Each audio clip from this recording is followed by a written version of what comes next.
অনেক সুন্দর হলো।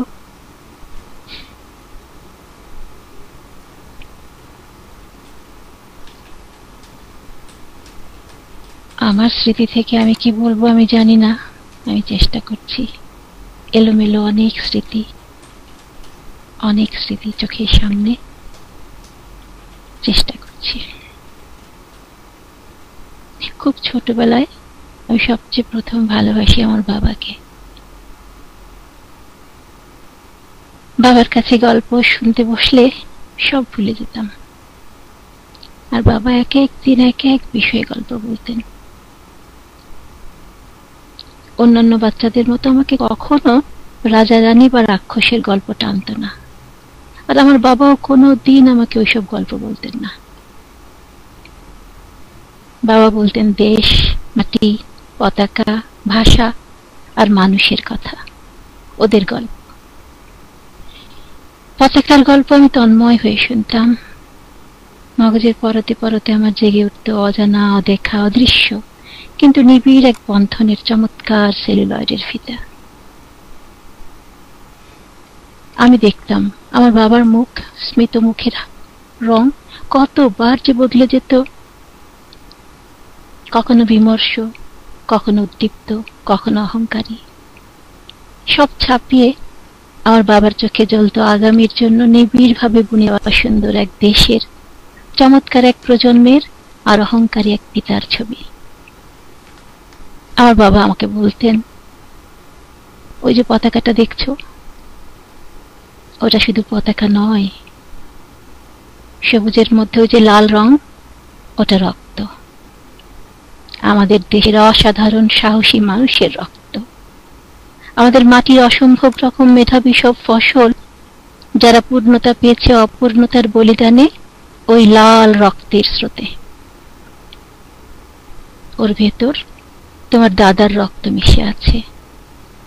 এই অহংকার যেন তোমাকে সব সময় নত যেন করে, অনুপ্রাণিত করে, সাহস যোগায় সুন্দরের জন্য, নিষ্পাপ আগামীর জন্য। পরাধীনতার গ্লানি যেন তোমাকে কোনো দিন স্পর্শ করতে না পারে। আমার বাবা বলতেন, কোনো অসুন্দর যেন এই পতাকার রং কোনো দিন ম্লান করার স্পর্ধা না পায়, সেই প্রতিজ্ঞা তোমার জীবনের প্রতিদিনের সকালে তুমি করবে। আমার দাদা ছিলেন শহীদ বরকত, আমার বাবার চাচা। আমার বাবা আর আমার দাদা শহীদ বরকত সমবয়সী ছিলেন। দুজনে একসাথে মেডিকেল কলেজে ভর্তি হয়েছিলেন। তারপরে এলো সেই 52 ভাষা আন্দোলন। সেই আন্দোলনের উত্তাল দিনগুলোতে তারা হোস্টেলের ঘরে বসে থাকতেন না, যোগ দিয়েছিলেন মায়ের ভাষা নিজের করে বাবার সেই মহান আন্দোলনের সেই রাজপথে। যেদিন মেডিকেল কলেজের সামনে গুলি চলল, বাবার কাছে শুনেছি সেদিন দুপুরবেলা, হয়তো বেলা 11টা বা 11:30টার দিকে মিছিল বেরিয়েছিল। দাদা অস্থির হয়ে বেরিয়ে গিয়েছিলেন। যাবার আগে আমার বাবাকে ডাকেন, বলেন, বাবু তোর দিলীপ কুমারী ভাব কবে যাবে বলতো? মিছিল চলে এলো আর তুই এখনো চুলে আঁচড়াবি। আমি গেলাম, তুই জলদি আয়। আমার বাবা বলেছিলেন, তুমি যাও, আমি দৌড়ে যেয়ে ধরে নেব।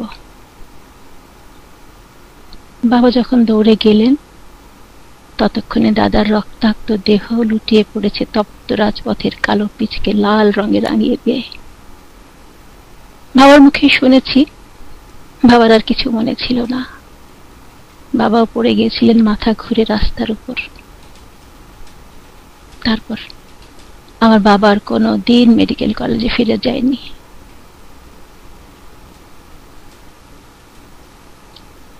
আমার বাবা সারা জীবন আমাদের শিখিয়েছেন মায়ের ভাষা আর পতাকার সম্মান যেন আমাদের জীবনে সবার উপরে স্থান পায়।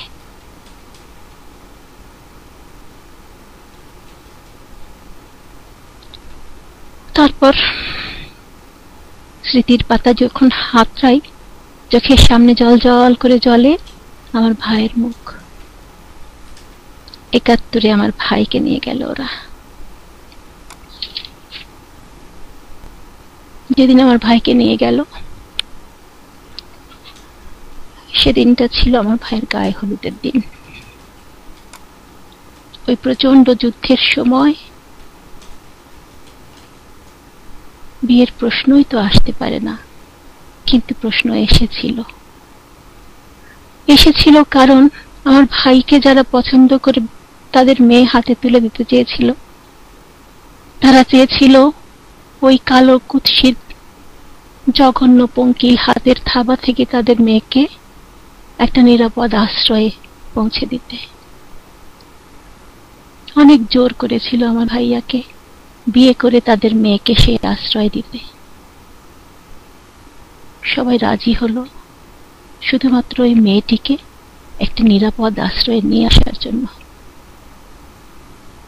আমি তখন খুব ছোট, এখনো মনে আছে ভাইয়া সকালবেলায় গোসল করে ব্যাংকে যাবে, বিকেলে তার গায়ে হলুদ। সকাল 10টা কি 10:30 এরকম হবে।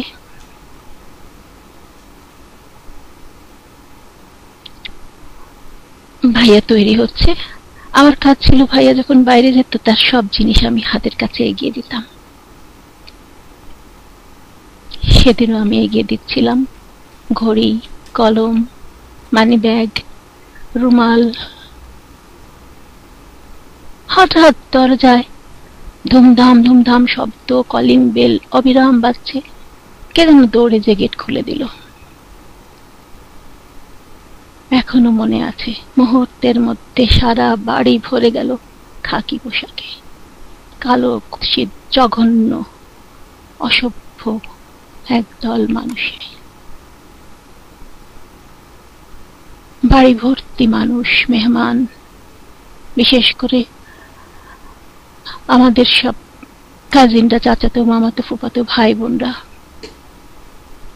সবাই অস্থির, ভয়ে সবাই কুঁকড়ে গেছে।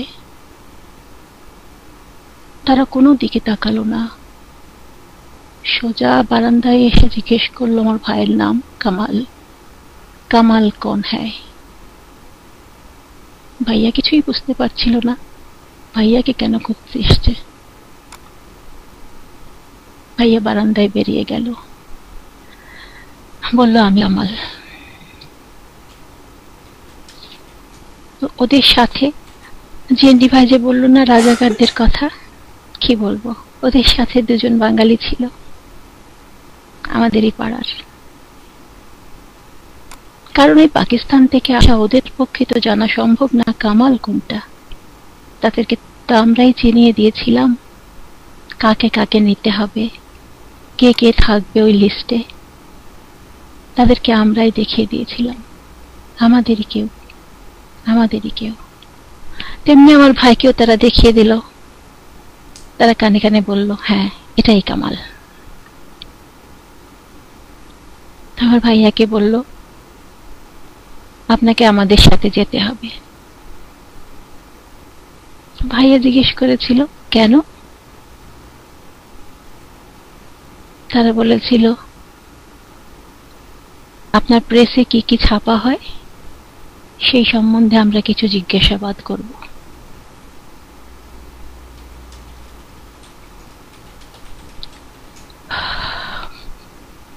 আপনার কোনো ভয় নেই, আপনাকে আমরা কিছুক্ষণের মধ্যেই বাড়ি দিয়ে যাব। আমার এখনো মনে আছে ভাইয়া যখন চলে যায় আমার ডান গালে আদর করে দিয়ে গেছিল, চলে গেছিল, ভালো থাকিস। আমি ভালো আছি।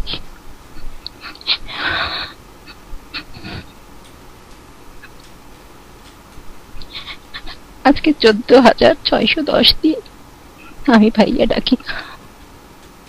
আমি ভালো আছি।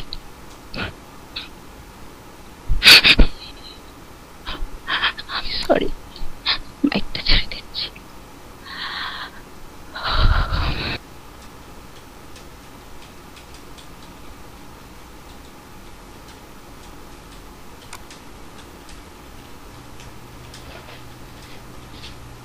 আসলে এরকম স্মৃতিচারণের পরে কথা বলাটা অনেক কঠিন হয়ে পড়ে। এ কান্না শুধু বনলতা সেন ওনার একার না, এ কান্না আমাদের সবার। আমি বিজয় দেখিনি, আমি বিজয় শুনেছি। আর এখন বলি, আমি শুধু বিজয় বুঝেছি।